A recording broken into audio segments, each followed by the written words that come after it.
नमस्कार, हिंदी है में आपका स्वागत है। मैं हूं आपके साथ कोमल कंवर। खबरों में आगे बढ़ेंगे तो जैसलमेर में पीएम मोदी ने पूर्व महारावल बृजराज सिंह के निधन पर दुख जताया। पीएम ने युवराज कुमार चैतन्य राज्य को पत्र लिखकर व्यक्त की हैं अपनी संवेदनाएं। तो पीएम ने बृजराज सिंह को बताया सहज स्वभाव और मिलनसार व्यक्तित्व का धनी, जिले की परंपरा और संस्कृति को सहजने में अमूल्य योगदान था। तो पीएम का ये बयान। वहीं कुछ दिन पहले दिल्ली में निजी अस्पताल में हुआ था बृजराज सिंह का निधन। तो पीएम मोदी ने दुख जताया है बृजराज सिंह के निधन पर। बता दें, बीते दिनों उनका दिल्ली में निजी अस्पताल में निधन हुआ था। पीएम ने युवराज कुमार चैतन्य राज्य को पत्र लिखकर दुख जताया है।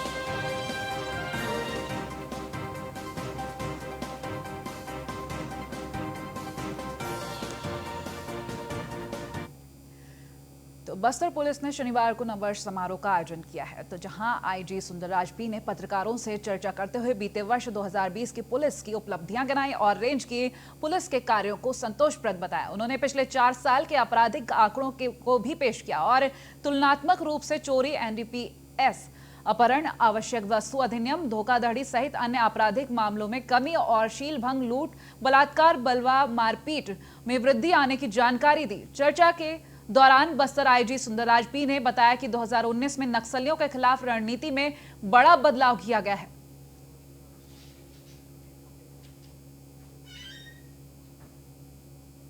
में तैनात पुलिस एवं सुरक्षा बल का एक कार्य योजना रहा विश्वास, विकास, सुरक्षा।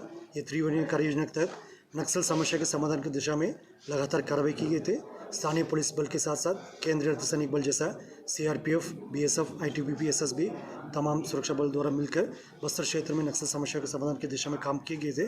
इसमें काफ़ी सकारात्मक परिणाम को भी हमको देखने मिला। इस अवधि में 40 से अधिक माओवादी मारा गए थे और अलग अलग मुठभेड़ में नक्सली के काफ़ी कैंप भी रेड किए गए थे और विशेष तौर पर 14 से अधिक नया कैंप स्थापित करके नक्सल का जो कोर इलाका माना जाने वाले क्षेत्र में प्रवेश किए गए थे और नक्सल के जो कॉरिडोर को हम बंद करने के लिए उनके सप्लाई नेटवर्क को उसको तोड़ने में काफ़ी हम सफलता प्राप्त हुआ। इस सकारात्मक परिणाम को देखते हुए आने वाले समय में हम लोग इस कार्य योजना को और मजबूती से आगे ले जाएगा ताकि हमारा प्रत्येक सुरक्षा कैंप है अपना एक समग्रित विकास केंद्र के रूप में भी काम करेगा। उन क्षेत्र में जनता के लिए आंगनवाड़ी केंद्र, स्वास्थ्य केंद्र, बिजली आपूर्ति, सड़क पुल पुलिया के निर्माण, इस प्रकार की जो मूलभूत सुविधा उपलब्ध कराने में भी हमारा सुरक्षा कैंप एक केंद्रीय बिंदु के रूप में काम करेगा। और अलग अलग इलाका में हमारा जो कम्युनिटी आउटरीच प्रोग्राम से सामुदायिक पुलिसिंग कार्यक्रम 7 जिलों में आमचो बस्तर, आमचो पुलिस, मनवा, पुना, बीजापुर, इस प्रकार के अलग अलग नाम से संचालित किए गए थे। उसका भी काफ़ी सकारात्मक परिणाम हमको देखने मिला। और अपराधों की श्रेणी में देखा जाएगा कुछ गंभीर अपराध जैसा हत्या के प्राइस में आंशिक कमी हुआ है और लगातार जो घटना घटित हुआ उसमें भी आरोपी तक पतासेजी करने में भी हमको सफलता प्राप्त हुई है। और सड़क दुर्घटना में भी काफ़ी कमी आए थे। इसमें सड़क दुर्घटना में होने वाला मृत्यु उसमें भी आंशिक कमी आए थे। आने वाले समय में भी हम लोग का फोकस ये रहेगा अपराध में कमी लाने के लिए। यदि कोई अपराध घटित हो जाता है त्वरित कार्रवाई करते हुए अपराधी तक पहुँचकर उसकी गिरफ्तार करके कानूनी कार्रवाई करने के लिए। और नक्सल इलाका में जो हमारा जो कार्य योजना है उसका और बुद्धि से ले जाकर क्षेत्र में नक्सल संगठन का उपस्थिति कम करके उनकी वारदातों को कम करके जो इलाका में एक शांति का माहौल निर्मित करने के लिए और विकास कार्य को तेजी से आगे लेने के लिए हमारा एक कार्य योजना रहेगा। उसका और मजबूती से हम जनता के बेमेतरा में किसानों ने कलेक्ट्रेट का घेराव किया है। खबर ये बेमेतरा से है, जहां धान खरीदी को लेकर किसानों ने प्रदर्शन किया है। किसानों ने सरकार के खिलाफ जमकर नारेबाजी की है। तो बारदाना ना होने के चलते किसान परेशान दिख रहे हैं, जिसके चलते कलेक्ट्रेट का घेराव किया इन किसानों ने। धान खरीदी ना होने को लेकर किसानों ने सरकार के खिलाफ जमकर नारेबाजी की है। तो बारदाना ना होने के चलते किसान परेशान दिख रहे हैं।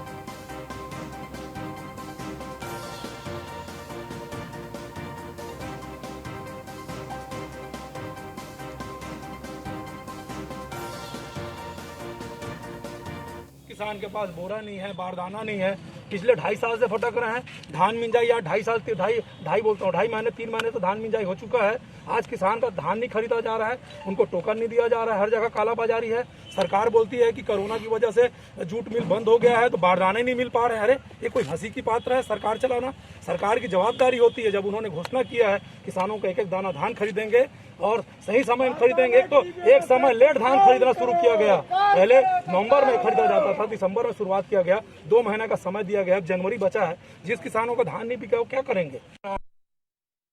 सोसाइटी में जहाँ पे बारदाने की कमी की शिकायत आ रही है, हम और बारदाने की व्यवस्था करवा रहे हैं। लोगों में जहाँ पे भी परेशानी है उसको त्वरित हम निराकरण करवाएंगे, किसान को परेशानी नहीं आने देंगे। सर, किसान बात कर रहे हैं कि दलाली चल रही है वहाँ पे बोरा खरीदने के, देख रेख अभी जहाँ पर भी ऐसी शिकायत आ रही है, हम व्यापारियों पे जो काला बाजारी कर रहे हैं पुराने बारदाने की या उस तरह से, तो उस पर हम कठोर कार्रवाई करेंगे, दुकान जब्त करवा देंगे।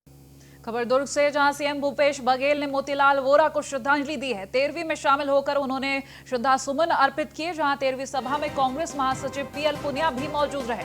सीएम ने शोकाकुल परिवार को इस दौरान ढांढस बंधाया है। तो 13वीं में शामिल होने गए थे सीएम भूपेश बघेल, जहां उन्होंने श्रद्धा सुमन अर्पित किए हैं। साथ ही साथ कांग्रेस महासचिव पीएल पुनिया भी मौजूद रहे। सीएम ने शोकाकुल परिवार को इस दौरान सहानुभूति दी।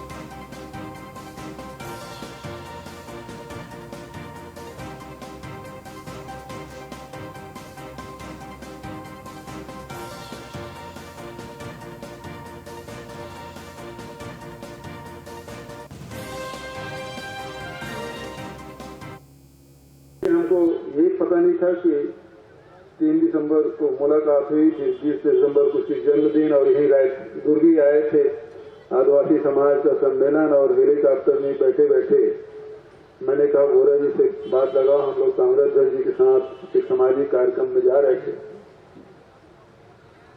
उस समय मैंने हेलीकॉप्टर से ही फोन लगाया और उनसे बात हुई। तब बाबूजी आईसीयू में थे और अरुण भाई का नंबर हम लोगों ने मिलाया, तो उस परिस्थिति में भी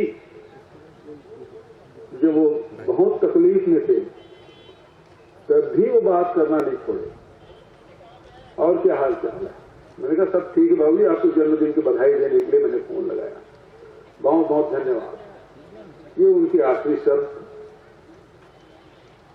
वोरा जी की जो योगदान है, चाहे दुर्ग के लिए हो, चाहे छत्तीसगढ़ या मध्य प्रदेश के लिए हो, या पार्टी संगठन के लिए हो, उसे कभी नहीं भुलाया जा सकता। और एक अजात शत्रु के रूप में हमारे बीच रहे, चाहे वो पक्ष के हो, विपक्ष के हो, चाहे विरोधी हो, चाहे समर्थक हो, सबके साथ समान व्यवहार। और खबर कोटा से है, जहां लोकसभा अध्यक्ष ओम बिरला ने प्रेस कॉन्फ्रेंस की। ओम बिरला ने अपने कार्यकाल के बारे में इस दौरान जानकारी दी है। कोटा में नए उद्योग की स्थापना होगी, इस दौरान ओम बिरला का कहना। साथ ही उन्होंने ये भी कहा कि इसके लिए उद्योग मंत्रालय से बात हो रही है। कोटा में एयरपोर्ट के लिए राज्य सरकार से बात चल रही है। पुराने एयरपोर्ट से 17 सीटर विमान चल सकता है। तो ओम बिरला के ये बयान सामने आया है, जहां उन्होंने प्रेस कॉन्फ्रेंस की थी। वहां उन्होंने कहा कि 17 सीटर विमान चल सकता है पुराने एयरपोर्ट से।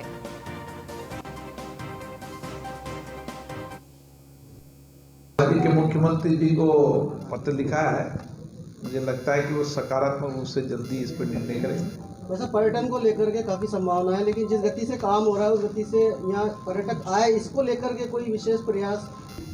पर्यटन के लिए जो संभावनाएं जहाँ दिख सकती है, मुकद्दमा नेशनल पार्क में संभावना दिख सकती है, कुछ हमारे क्रूज चले, कुछ बोटिंग हो, उसके लिए कल भी दोबारा से राज्य के केंद्र ने राज्य के लोगों से चर्चा की है, और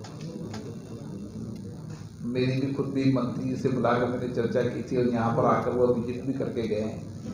अब पर्यटन विभाग प्रस्ताव बनाकर भेज रहा है, जैसे ही पर्यटन विभाग भेजेगा उसकी डीपीआर बनने के बाद उसकी पूछ की कार्रवाई शुरू होगी। मुकद्दमा नेशनल पार्क के मामले में मैंने एनटीसी के सेक्रेटरी माननीय मंत्री जी से बुलाकर चर्चा की थी, क्योंकि पूर्व में यहाँ पर जिन 2-3 बागों का जिस तरीके से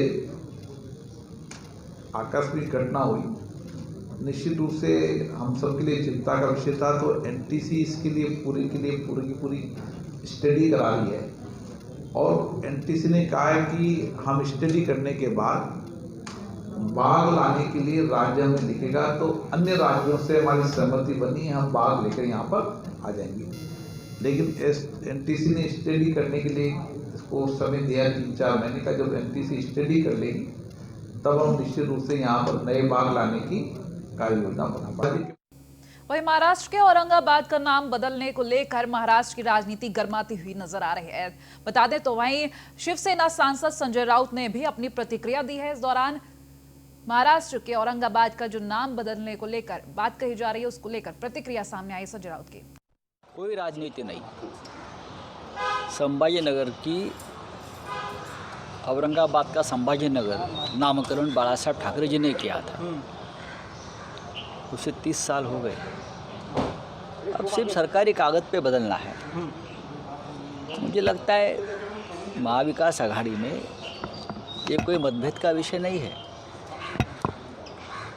जब एक साथ बैठ जाएंगे तो मसला सुलझ जाएगा। लेकिन शिवसेना की भूमिका हमेशा रही, उसमें कोई बदलाव नहीं। बीजेपी के बारे में कहना या बोलना अब लोगों को अच्छा नहीं लगता, इसलिए कि वो कुछ भी बोलते हैं। फ्रस्ट्रेशन है। बाला साहब ठाकरे हमेशा हिंदू हृदय सम्राट रहेंगे और लोगों के दिल में उनका स्थान आज भी हिंदू हृदय सम्राट के नाम से ही वो जाने जाते हैं। बात ऐसी है कि कोई पॉलिटिकल पार्टी कोई सवाल उठाती है, उससे कोई बाला साहब ठाकरे का स्थान या कद कम। खबर धनबाद से, जहां सांसद पशुपतिनाथ सिंह ने हेमंत सरकार पर निशाना साधा है। बता दें राज्य में विकास नहीं कर रही हेमंत सरकार, ऐसा पशुपतिनाथ का कहना। साथ ही साथ उन्होंने ये भी कहा, सांसद पशुपतिनाथ ने कहा कि गरीब और जरूरतमंदों को इस दौरान कंबल भी बांटे हैं। तो हेमंत सरकार पर पशुपतिनाथ निशाना साधते हुए नजर आए हैं, जहां उन्होंने गरीब और जरूरतमंदों को कंबल भी बांटे।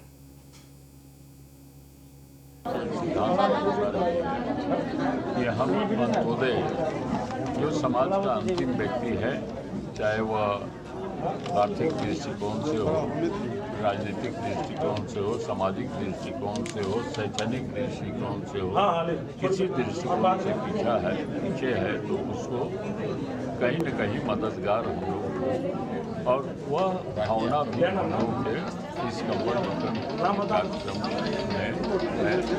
हम 2021 का वर्ष भावना। खबर सतना से है, जहां बड़ी ठंड पड़ने से बेघर लोग और असहाय लोग, जरूरतमंद लोग राहत देने के संवेदना वेलफेयर सोसाइटी से एक्सपेक्ट कर रहे हैं। तो संवेदना वेलफेयर सोसाइटी ने सामाजिक सरोकार निभाते हुए सतना शहर से लगे पुरानिया गांव में कच्ची बस्तियां और सड़क किनारे रह रहे बेघर लोगों को सर्दी के कपड़े और कंबल वितरित किए। गरीब कंबल पाकर यहां समाज सेवियों को आशीर्वाद दे रहे हैं, वहीं कड़ाके की ठंड से निजात मिलने की खुशी भी जाहिर कर रहे हैं। तो संवेदना वेलफेयर सोसाइटी के अध्यक्ष गौरव शुक्ला ने बताया कि शहर में तेज सर्दी और शीतलहर का प्रकोप देखने को मिल रहा है। सर्दी के इस मौसम में बुजुर्ग और बच्चों की देखभाल जरूरी है। बेघरों, जरूरतमंदों और असहाय लोगों को गर्म कपड़े और कंबल बांटे जा रहे हैं।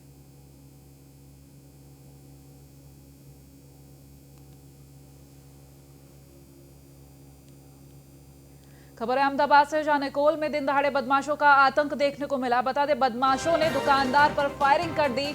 50,000 की नकदी लूटकर बदमाश फरार हो गए। तो पुलिस के लिए ये शातिर बदमाश चुनौती बन सामने आ चुके हैं।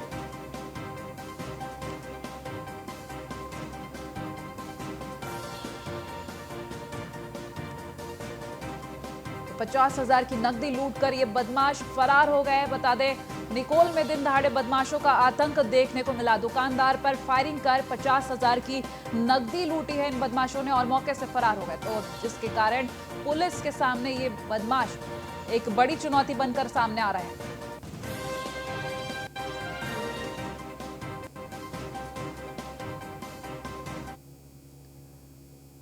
मंदसौर से खबर है, जहां आपसी विवाद में गोली मारकर युवक की हत्या कर दी गई। बता दें युवक की हत्या कर आरोपी मौके से फरार हो गया। मामला दर्ज कर फिलहाल पुलिस आरोपी की तलाश कर रही है। दलोदा थाना क्षेत्र के कचनारा की यह वारदात बताई जा रही है। तो आपसी विवाद को लेकर यहां युवक की गोली मारकर हत्या कर दी गई और आरोपी मौके से फरार हो गया। सूचना मिली कि कसनारा गांव में एक चंदू नाम का जो लड़का है उसकी गोली मार दी गई है, जिसमें मौके पे पुलिस बल पहुंचा वहां पे और जानकारी मिली कि सुल्तान नामक व्यक्ति जो है लड़का है, उसने आपस में सभी दोस्त है, उसने खेत पे जब ये लोग 4 लोग बैठे हुए थे तो वहाँ पे अचानक से गया और पूछ के उसने गोली मार दी। क्या वजह अभी उसकी बात की जा रही है। जो प्रत्यक्षदर्शी बताएं कि ऐसा कोई बात नहीं है, वो आया और पूछा कि तुम ही हो, तुमने विवाद किया था। तो चंदू की ने जो है सुल्तान की मां के साथ शायद विवाद किया था, बाकी बाद में पता चल जाएगी पूछताछ में। गोली चलाई है सर इसमें? अभी तो एक गोली दिख रही है, अभी एक गोली दिख रही है। हाँ, मृतक की जो है डेथ हो चुकी है। क्या अभी क्या निकल के आया सर कि किस कारण से गोली मारी गई है? अभी इसकी पता की जा रही है, पुलिस इसकी पूछताछ कर रही है। इसमें गिरफ्तारी? हाँ, गिरफ्तारी ने इसके लिए टीम रवाना कर दिया गया है और गिरफ्तारी करने की जल्दी से जल्दी कोशिश की जा रही है। खबरों में आगे बढ़ेंगे तो मंदसौर से खबर, जहां स्व सहायता समूह ने जागरूक किया लोगों को। बाल बाल बताते यहाँ पर लोगों को जागरूक करने का काम किया गया है। स्व सहायता की तरफ से लोगों को बाल विवाह के प्रति जागरूक किया गया। महिलाओं को आत्मनिर्भर बनने के लिए प्रेरित कर यहाँ पर 20 सदस्यों के 5 समूहों ने सशक्तिकरण अभियान चलाया। 20 सदस्यों के 5 समूहों ने सशक्तिकरण अभियान चलाया, जहां बाल विवाह के प्रति लोगों को जागरूक किया गया स्व सहायता की तरफ से। ये 5 समूह थे, जहां 20 सदस्यों के ये समूह थे। इन लोगों ने लोगों को बाल विवाह के प्रति जागरूक किया है। स्व सहायता समूह, जिसका नाम बताया जा रहा है, मंदसौर में जागरूक करने का काम किया। इस समूह ने लोगों को बाल विवाह के प्रति जागरूक किया है। सहायता समूह में जो भी गरीब परिवार होते हैं, महिलाएं अपना खर्चा नहीं चला पाती, दूसरों के ऊपर डिपेंड रहती है, वहाँ समूह से जुड़कर अपना खुद का रोजगार कर सकती है, अपनी आवश्यकता अनुसार जरूरत पूरी कर सकती है। समूह से जुड़कर छोटी छोटी बचत से वो बड़ा बड़ा कार्य कर सकती है। जी, अभी तक मंदसौर जिले में आपके द्वारा कितने लगभग समूह संचालित किए गए हैं? 400 के समथिंग हो गए, 400 साढ़े 400। अच्छा, और इस गांव में कितने संचालित किए गए और कितने दिनों का यहाँ पर शिविर लगाया गया था आपके द्वारा? यहाँ पे हमारा 7 दिन का था, उसमें आज पूर्ण हो गए 7 दिन। यहाँ पे 8 समूह कंप्लीट हो गए, 1-2 अभी और बनने के चांस हैं। खबर झारखंड से है, जहां धनबाद के झरिया होरलाडीह सड़क के किनारे एक युवक का शव मिलने से हड़कंप मच गया। शव पर चोट के निशान भी पाए गए हैं। मृतक की पहचान रोशन राउत उर्फ छोटू के रूप में हुई है। युवक की हत्या की सूचना मिलने पर परिजन भड़क गए और होरलाडीह ईंट भट्टा के पास जमा होकर हत्यारों की गिरफ्तारी की मांग करने लगे। फिलहाल पुलिस ने शव को कब्जे में लेकर पोस्टमार्टम के लिए भेज दिया है और मामले की जांच में जुट गई है।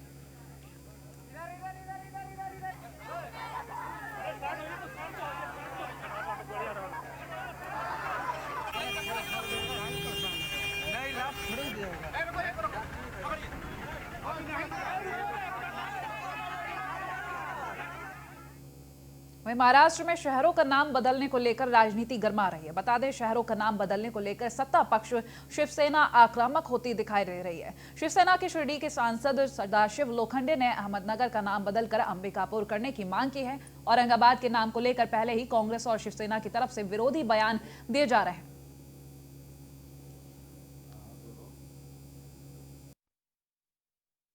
या ठिकाणी सर्वसाधारण त्या संभाजीनगरमध्ये सर्व जनतेची देखील अपेक्षा आहे की ते नामकरण झालं पाहिजे आणि ते अपेक्षितच आहे।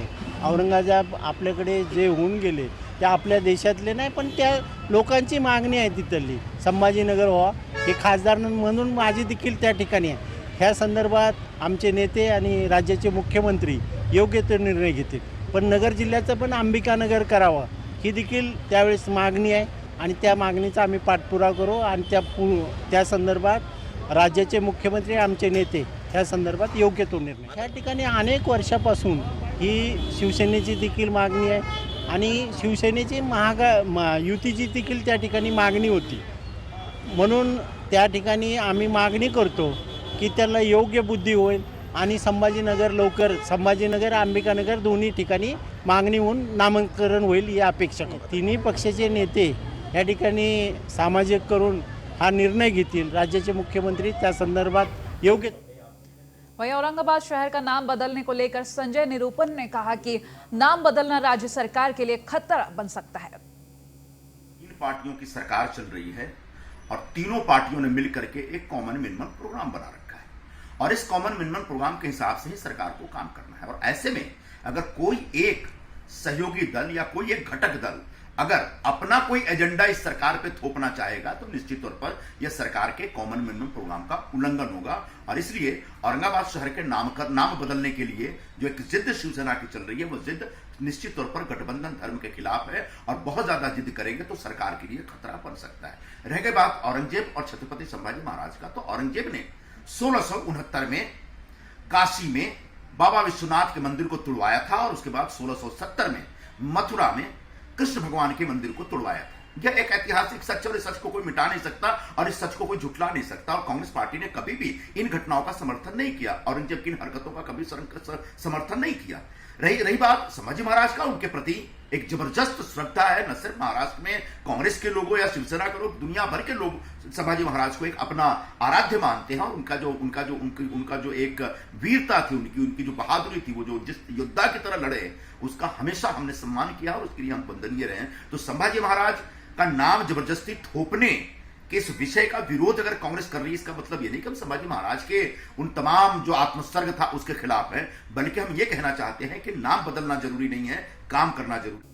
महाराष्ट्र के स्वास्थ्य मंत्री राजेश टोपे के गृह जिला जालना में भी कोविड वैक्सीन के ड्राई रन की शुरुआत हो गई है। आज 25 स्वास्थ्य कर्मचारियों को वैक्सीन का टीका लगाया गया। स्वास्थ्य मंत्री टोपे ने खुद जाकर इसका मुआयना किया है।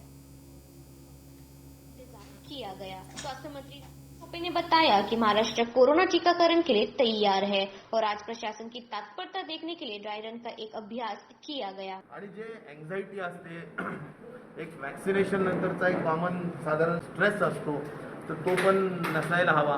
इतरांना सुरक्षित ठेवा, साबण पाणी वगैरे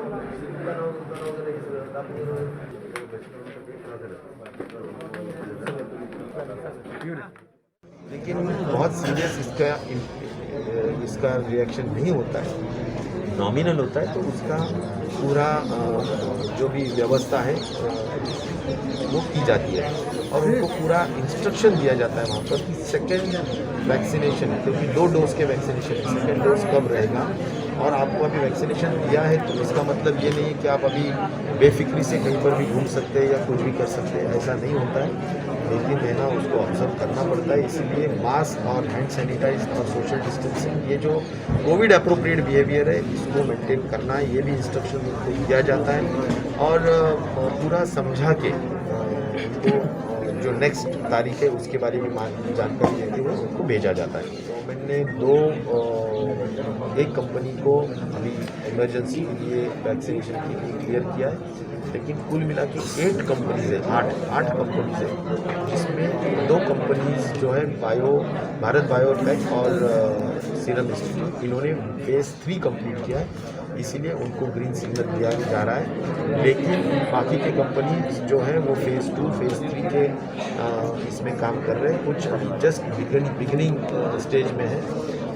तो मुझे लगता है इसके बारे में गवर्नमेंट ऑफ इंडिया डिसीजन लेगी। और मुझे तो फिलहाल हिंदी में इतना ही। देखते रहे News 1 इंडिया। नमस्कार।